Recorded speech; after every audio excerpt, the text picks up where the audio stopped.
ang iyong sagutin. Okay? Para Parang totoong ribali lang. yeah, Can you be the one to... You only have 20 seconds to answer those questions, each of those questions. Count starts now. Okay, read the question first. So the question is from Ronald Castro. Ronald Castro, are you here? Ronald Castro. Si Roldan. Roldan, I'm sorry. I wasn't able to read your penmanship. Ronald Castro. The question is, anong reaction mo sa comment ni Gloria Diaz na nagaganda siya sa'yo? Oh.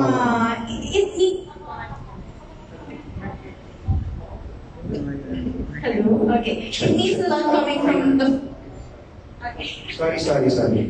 So, natutuwa ako kasi it's different pagaling with kay Gloria Diaz having, the really high standard when it comes to beauty pageant, being the first ever Miss Universe coming from the Philippines. And it's a good source of inspiration. And as of this moment, I need people to believe in me. And it's such an honor that Miss Gloria Diaz is one of those people who supports me in this journey. Hindi lang si Gloria Diaz, lahat ng mga nandito. Ito ang support sa iyo pagtapak mo sa international stage. Next question, please.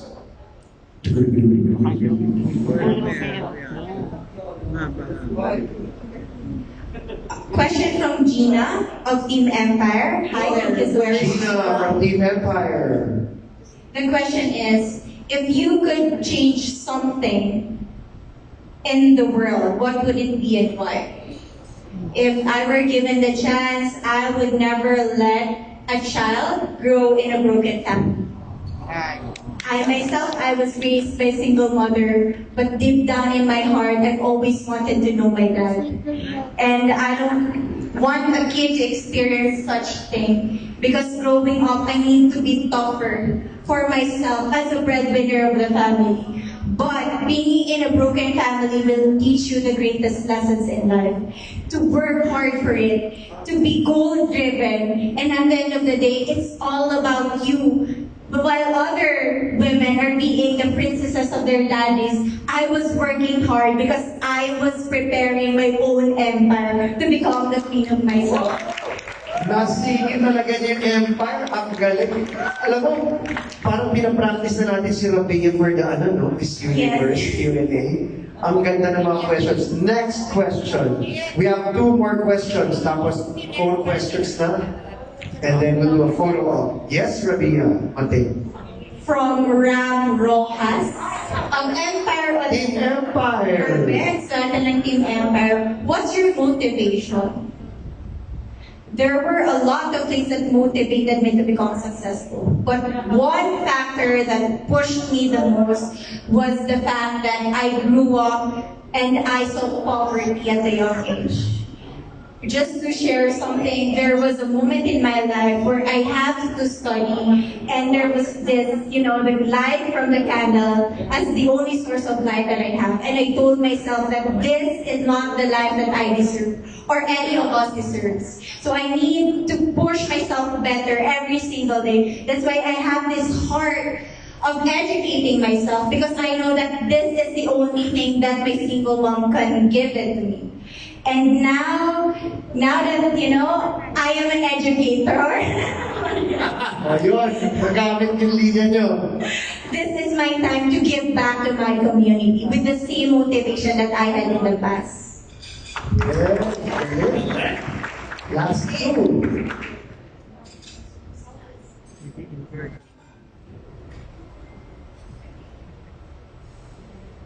Naas na din. Same. If you could change one thing about Okay. Oh, I think si Vince has the question from the president. Yeah, we have plenty, so... Sige.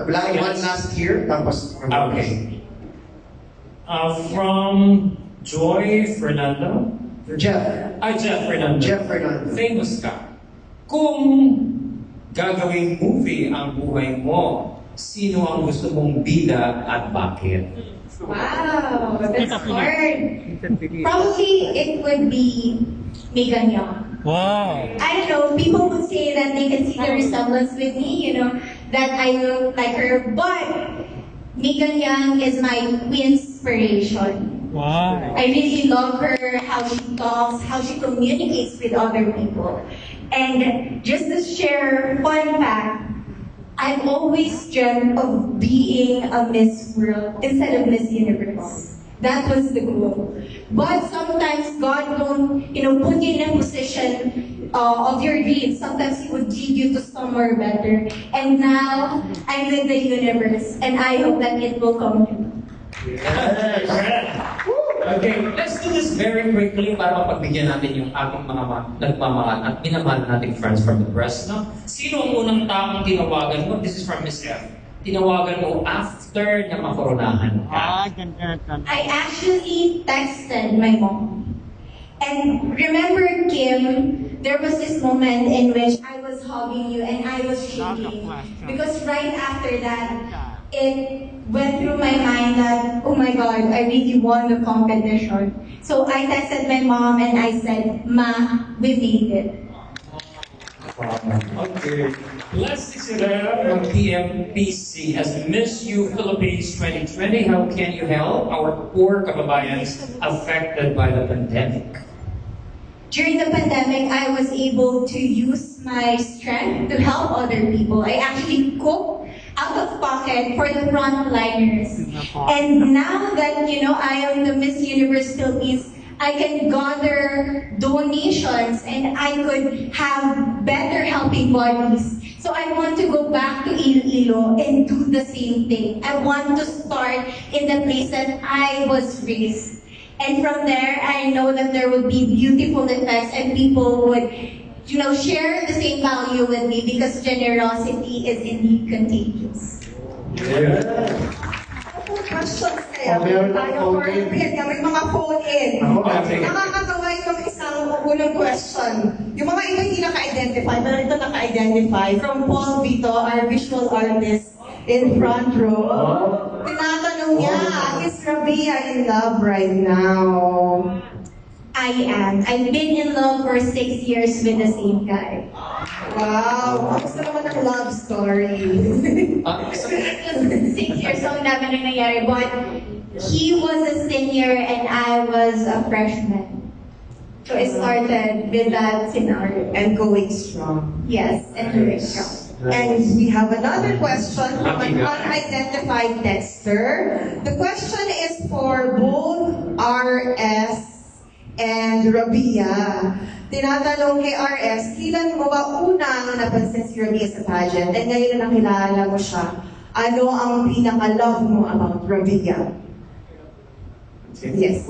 Unang napansin ko si Rabiya nung sinabi lang hindi ko napansin, pumasok sa consciousness ko nung nagsabi Iloilo. But of course, there wasn't a name and a face to that province. Up until I stumbled upon YouTube, she was doing a Zoom interview before the pageant. Tapos nung nakalang ko, ito pala si Iloilo, ang pangalan pala niya Rabiya, at ito pala yung mukha niya. Interesting. Yun pala. Up until, of course, marami pa akong tinignan na ibang mga contestants. Of course, being a judge, I wanted to see all the candidates equally and fairly. So nung opening na nakita ko sila, ina-assess ko na sa utak ko one by one up until lumabas si Iloilo, and that's when something struck me and said, mukhang ito yung mag-uwi ng crown. And my impression after meeting her is, before winning the crown, is she was real, she was authentic, and she loved front row.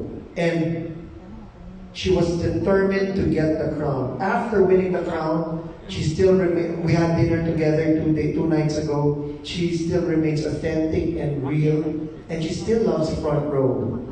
And she's still very enigmatic and magical. So, yun, I've always told her na front row is here to support you all the way.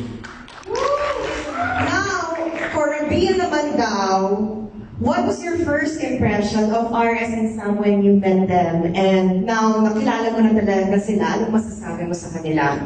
At first, I was intimidated. To be honest, yes, for both you and Kuya Sam. Kuya talaga. Hindi si Kuya, ay Hi, Kuya Kuya Sam! Oo. Kapatid niya ni Kuya Will.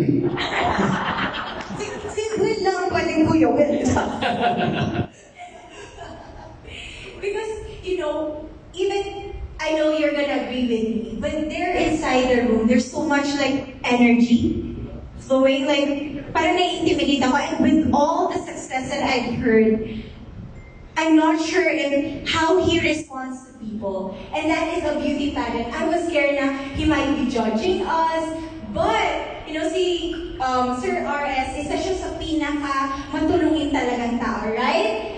Kasi may puso talaga siya. And what I love about Front Row, yung sinasabi nga ni Kuya RS, binibigay back to the community kung ano mang blessing yung meron kayo. And gusto kong itabi yung sarili ko sa mga ganung tao. Kasi at the end of the day, it's all about giving back to the community. That makes you a giver and makes you a better person. Yun naman talaga yung advocacy namin at battle cry namin sa Front Row Cares. We care and we want to share those blessings given to us sa nakakarami na nangangailangan ng tulong. So, salamat. Kapag hindi naman natakot sa akin, kapag hindi pumasa yung una, sabi ko, Ilo. Sabi ko, you're so pretty. Yung may una kong anong bungad sa kanya na. Okay, ano pang mga question dyan? Alright, may question dito from... Last 2 questions ha, tapos picture taking na tayo. From... I-ready nyo na mga phones nyo. From Divine Barandas Team Empire, what is your definition of success? When back in the years, I would define success as an act in which I could provide something for my family's needs. I know for some of you it's just a simple gesture, but I experience success every time I get to bring groceries at home, every time I get to pay the tuition fee of my brother, because that is a reminder that I am a good daughter and a better sister, and that's how I define success. Sobrang grounded sa reality. I told you. That's why I love it. Last na to, last na. We're gonna go back to Vince after this, pero okay. one last question here from the cell phone. For Rabiya, what do you love most about Front Row? Yun? I said it earlier. The best thing about Fronter is that it has the success that it wants to share to other people. And it's not selfish. You don't think about yourself only. You think about how can you help the community with the products that you have.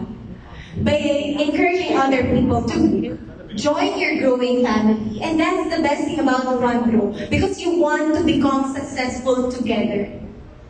Nice. Thank you, Rabiya. Palakpakan tayo, guys.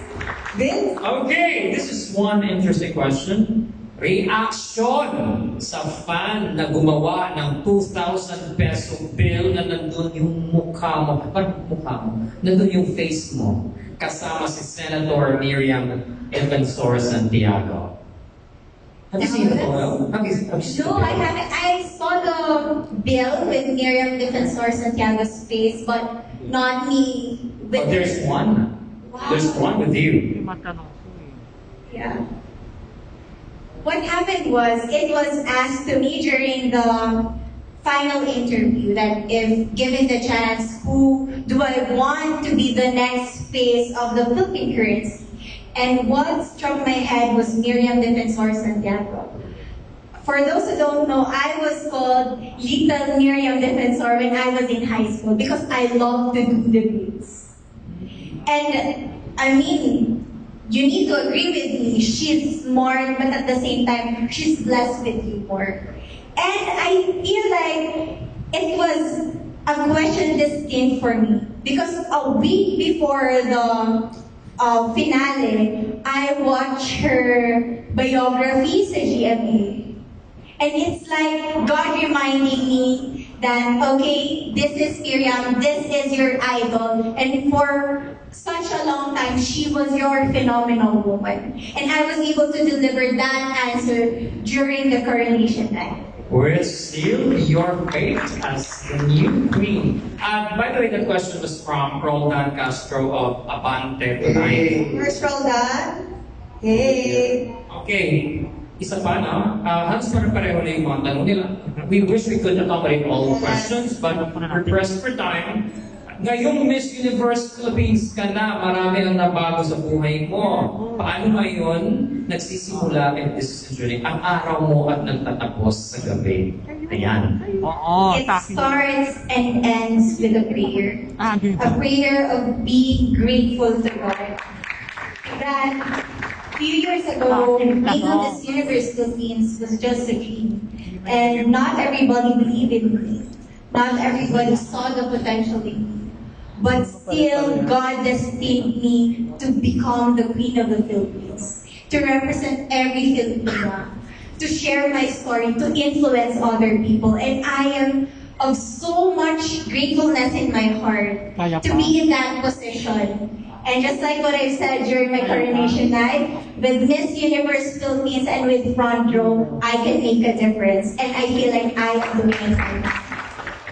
Good job, Rabiya. You're so proud. Any more? Are we? Ito na. Last na to kasi this is close to our heart, ano? Okay, are you ready? Saya. This is from Boy Romero of PMPC. With the advent of the pandemic, what's the role of beauty queens in education? Marielle, as an educator. You know what? During this pandemic, it's like sharing two different worlds. I am an influencer, but at the same time, I am a physical therapist. I am a medical practitioner. So now is the best time to reach to people, to educate them how to prevent this virus, and at the same time, to let them know what to do once they have the virus. And it's such an honor to be on the spot in which everybody is listening to you. That for me is the essence of being a beauty queen. You need to educate people, to push them, to give them the knowledge that you have. And at the end of the day, you're helping me in that means. So I feel like I'm being a beauty queen, an educator, and a medical professional. Good. Okay, G, what do you have there? Wait, may mga questions pang pumapasok eh. Siguro I can accommodate one more question.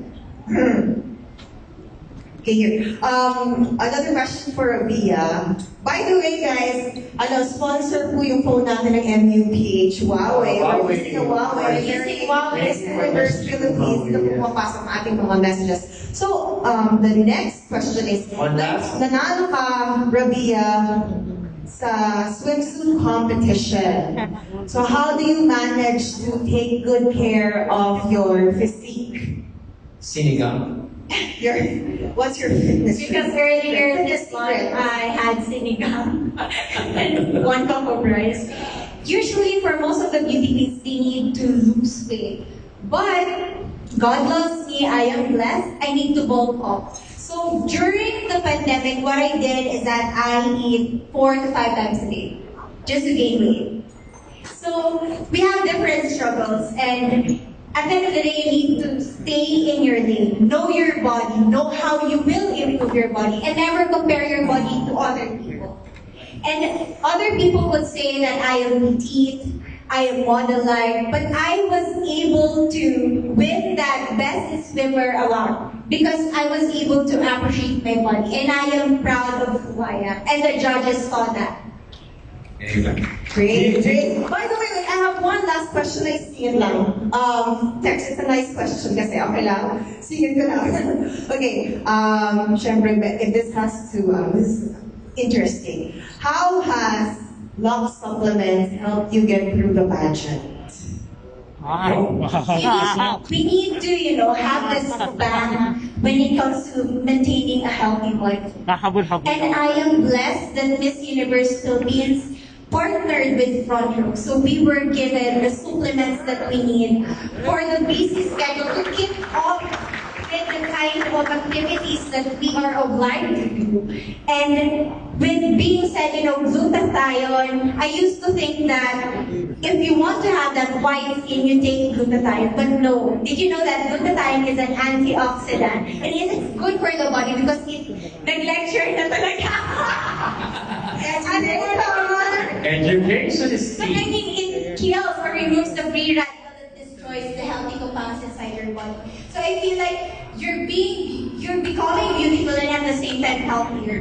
So thank you so much, front row, for taking care each and every one of the candidates. We really appreciate your efforts in making the competition successful. Thank you so much, Kuya Sam. Here, thank you, Kuya Sam. One last question from Dayan daw. Thank you so much, Rabiya. Here is Kuya Sam. Dito po. Dito. Kuya Sam. May question si Miss Dayan Castillero. Rabiya, Sam and I have been enjoying your answers, and as we getting to know you, we're seeing that you're so much more beautiful on the inside. Yes! That's what we want to see. I wanted to ask, I know may prize money, di ba? May konting, well, not konting, but generous prize money. What gift are you going to buy your mom and your brother? My mom had this simple wish for us to have this flat screen TV. Because I grew up in a family in which we don't have much of the appliances, much of gadgets. So when I go back to Iloilo, I want her to buy the biggest flat screen TV that we can Andiyan na! Nasa likod na. Bumuhati ni Bamba. in the store, because that is my way of showing my gratitude to my mom for working so much and for believing in me when no one actually did. And I'm very much thankful for the opportunity for Miss Universe Philippines organization and for Front Row. Again, this is Rabiya, and I love Front Row. Rabiya! Wow, And grabe. your brother, what about your brother? You're not just going to pay his tuition fee, I'm sure much more now. Yeah, he wants to have a phone, so I might buy him a new one. And he's gonna take his board exam. So as an ate who is also a lecturer in a review center, I know how stressed he is right now. And now is my time to support him the way that he supported me in this dream. God bless you, Rabiya. We're so excited to follow your Miss Universe journey. Woo! Thank you. Thank you, Dayan. Big front row, of course. Thank you. Ladies and gentlemen, Dayan Castillero is here in the house. Thank you so much. Actually, I have a story. The other day we were having dinner, Dayan, and then I asked her that same question. Sabi ko, what do you want to buy your mom? Sabi niya, I want to buy her TV. Sabi ko, tara, I'll buy her na TV. I'll send you the 3D reel. Ano sabi niya? Sana ako na lang mag-buy para ma-feel with my money, para ma-feel ko talaga yung pagbigay. Sabi ko, oo nga naman, mapamahal ka talaga sa magulang. Kasi normally, she said, okay, sige, send nyo na yan. Sabi niya, ako na lang, kasi gusto kong ma-feel na pera ko yung ginamit ko. Ako yung pumili ng TV. Ako yung magbibigay sa mami ko. At ganun katotoo itong batang to. That's why mahal na mahal ka ng Front Row. Thank you. And you relate so well because you're like that to your parents. Well, yeah, oo. Binigay ng TV mami ko eh. RS? Yes. Ayaw niya tanggapin eh. Umin mo na to. Umin mo na to sa likod. Ayaw niya intindihan. Just kidding. And I'm R.S. Francisco, and I love Rabiya. Yes. And front row loves Rabiya. The whole front row loves Rabiya, right? Guys, bago tayo mag-picture taking, promise nyo, buong team nyo, Empire, Domination, Unstoppable, New Blood, Evolution, Zenith, and EG3, please share sa GC nyo to support lahat ng Rabiya posts. Whether front row o hindi. Support natin si Rabiya para mag-trending siya na mag-trending. Okay ba yun, guys? Can we expect the same support na binigay nyo sa team nyo?